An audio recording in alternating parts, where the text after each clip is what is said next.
Your health depends on how you answer the question, how loved and supported do I feel in my life right now? And that tells us more about your health 20 years down the road than any other factor.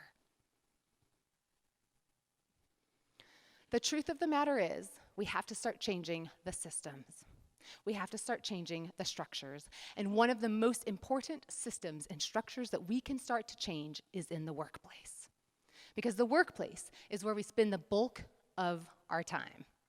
And so if we are feeling lonely in the workplace, if we are not feeling supported in the workplace, there is nothing we can do by walking home and getting home and being and recovering from that in the few hours we have every evening off the hamster wheel and the few hours on the weekends that we have when we're not doing chores, kids, exercise, family obligations, and all the other stuff.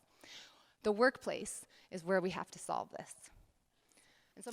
And then, of course, this one is if you have a best friend at work, and unfortunately, not enough of us do, the research is showing. But if you have somebody at work that you would actually call a best friend, you are 7 times more engaged in your job. What company would not want you to have a best friend at work if they saw those numbers? We are better at engaging customers. We produce higher quality of work. We experience higher personal well-being. We're less likely to be injured on the job. I was brought into a construction firm company to talk about this, and I was 500 men in the audience, all construction workers and engineers, and the president said, I want less injuries on the job, and I read that this is the thing that makes the biggest difference. And so talk about visionary leadership, saying, let's look at this. We call in sick less when it's our friend that was going to be having to take our place at work, when it's affecting them. Having friendships at work matters so much. Relationships. Most of us, our loneliness is not coming because we don't know enough people. Most of us, our loneliness is coming because we don't feel known by a few. For most of us, it is not a matter that we need to go networking more. For most of us, it's that we don't know if the net we've built is supporting us. So we want to make sure we're building that net. And so what I want to do today is talk about how to do this, how to build greater relationships in our life. And we're going to do this where you think about it for your own life, but also as we do, I go into companies and talk about this just from a teamwork perspective or a team culture perspective. And so we can touch on some of that, what you can do in the workplace too. Loneliness, this is one of the big studies that was done by Brigham Young University. They took 148 studies, longitudinal studies, and they have found and concluded that if you feel lonely and don't do something about it, it is the equivalent of smoking 15 cigarettes a day. Twice as harmful as being obese. It does the same damage on your body as being a lifelong alcoholic, and it's worse than not exercising. By definition, a friendship has to have these 3 things. And I'm going to teach how to do these 3 things in what I call the Frientimacy formula. And so if we can take these 3 things and say, by definition, if we then know that these are the 3 things that build healthy relationships across the board, then we don't have to leave this up to just be like, well, I hope we like each other, and just kind of be like, well, I'll just tell a few funny jokes and we'll be friends. Or we don't have to just like hope that we're friends. Like this is our definition that I can guarantee you have never built a friendship in your life that feels good without having done these 3 things. You may not have known them, but you did it intuitively. You'll be able to look back on every relationship in your life and say, oh yeah, that's why it's working. And conversely, any relationship in your life that does not feel good, it is because at least one of these 3 things is in lack. This goes with your colleagues, your boss, your husbands, your wives, your not yet husbands and wives, your kids. Any relationship in your life, we can look at these 3 things and assess the health of this relationship. I can look at the 3 things on paper and actually be able to determine the closeness you have of a relationship based upon these 3 things to that. Yeah, some of you have heard the famous rat study where they used it kind of inaccurately to say, see, this is why cocaine is so addictive, because if you put cocaine in the water bottle of a rat, they just keep going back to it, and pretty soon they're like addicted and hooked on drugs. The study, however, the opposite of that, actually showed rats having cocaine water access, but when they had toys and friends in their cage with them, they went and tasted the cocaine water, but they did not get addicted because they actually played, and they were so busy playing with everybody that they did not choose to keep going back to that water. The opposite of addiction is not sobriety, it's connection. I mean, you get the idea. We need to put momentum into these relationships if we want to get the payoff. It's a little bit like exercise. You can't just go once or twice and be like, well, that's a big joke. It hasn't worked at all.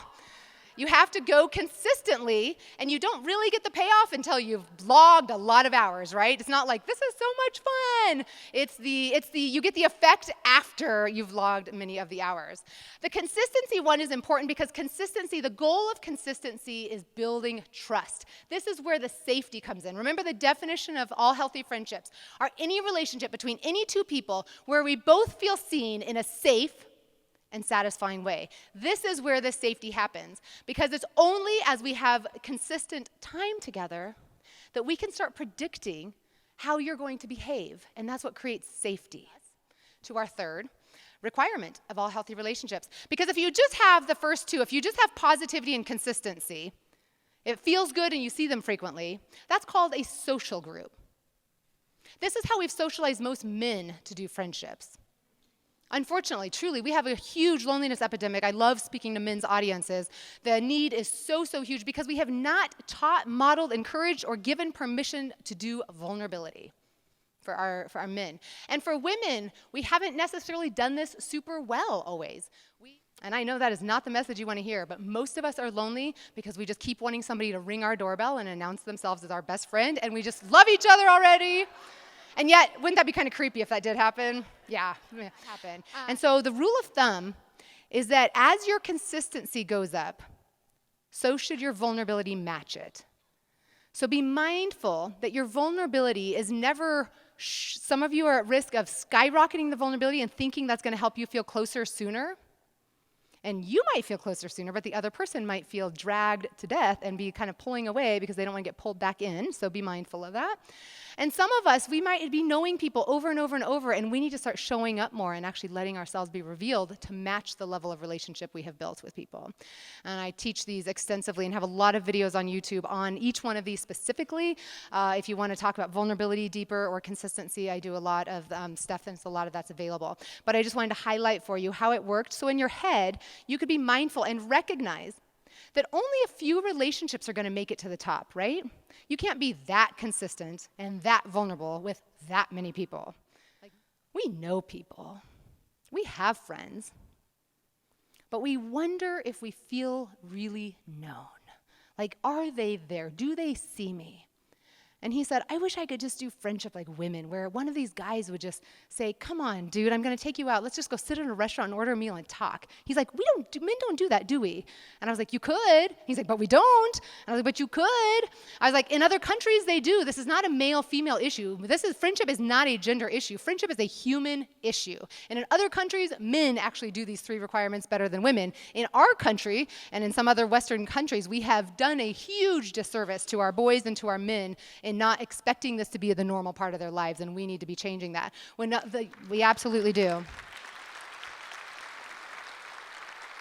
And many of us are working for men and with men who are some of the loneliest people around us. And there's a stereotype and a belief out there that it's lonely at the top, and they're extra feeling isolated.